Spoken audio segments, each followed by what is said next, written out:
Hello everyone, আসসালামু আলাইকুম। কেমন আছেন সবাই? এই বৃষ্টি ভিজা সকালে নিশ্চয়ই ভালো আছেন সবাই। আমিও ভালো আছি আলহামদুলিল্লাহ। তো সকাল সকাল চলে এলাম একটা দারুণ চমৎকার রেসিপি নিয়ে আপনাদের মাঝে। তো বন্ধুরা, এত সুন্দর দারুণ একটা রেসিপি যদি আপনাদের সাথে শেয়ার না করি তাহলে কি ভালো লাগবে বলেন? সেজন্যই তো চলে এলাম এত দারুণ চমৎকার একটা রেসিপি নিয়ে। তো এই যে দেখতে পাচ্ছেন আমার হাতে একটা আম নিয়ে নিয়েছি। আমটা এখন আমি উপরে থেকে একটু ছুরি দিয়ে কেটে নিলাম। আর আমটা কিন্তু একটু পাকা নরম হয়ে গেছে। তো শক্ত আম দিয়ে এই রেসিপিটা করলে কিন্তু অনেক সুন্দর হয়।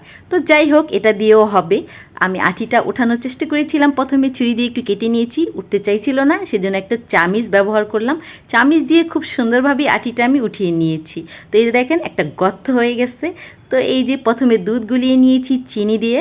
তো এই দুধ গোলানোটা আমি এই আমের গর্তের মধ্যে ঢেলে দিব। তো এই যে দেখতে পাচ্ছেন আমি দুধ ঢেলে দিলাম। তো কত সুন্দর হয়েছে। এখন এই আমের খোসাটা দিয়ে আমি ঢাকনা দিয়ে ঢেকে দিব। তো এভাবে রাখলে কিন্তু পড়ে যাবে। তো কাঠি দিয়ে একটু গেঁথে দিতে হবে। তো আমার কাছে ছোটো কাঠি নাই, বড় বড় কাঠি, সেজন্য সেগুলো দিয়ে গেঁথে দিয়েছি। এখন আমি ডিপ ফ্রিজে কয়েক ঘন্টার জন্য রেস্টে রেখে দিব। এই যে দেখতে পাচ্ছেন আমি এখন আমটা ডিপ ফ্রিজের মধ্যে ঢুকিয়ে রেখে দিলাম। কয়েক ঘন্টা পরে ফ্রিজ খুলে দেখি ওমা আম দিয়ে ধোয়া বের হচ্ছে। আম বরফ হয়ে শক্ত হয়ে গেছে, সাদা হয়ে গেছে আম। আর এই আমে থেকে এখন এত ধোয়া বের হচ্ছে ঠান্ডা ঠান্ডা। আর দেখেন কি বরফ জমে গেছে।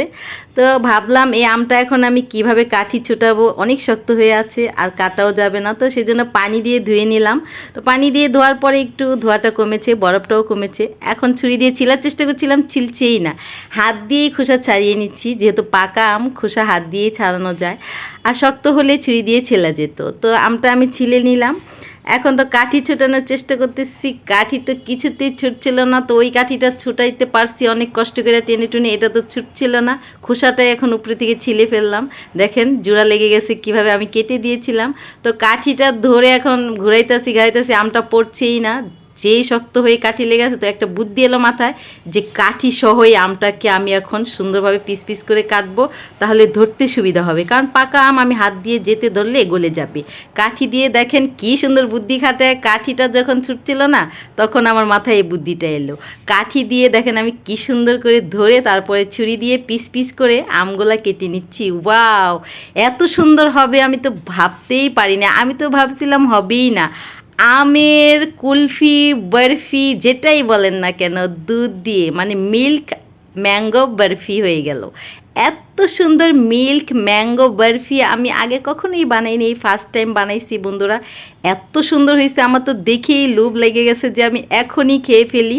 দেখেন কি সুন্দর হয়েছে পিসগুলা।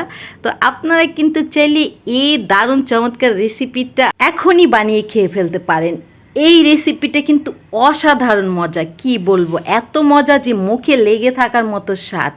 মিল্ক ম্যাঙ্গো বরফি, দুধের ফ্লেভার আমের সাথে দারুণ মজা।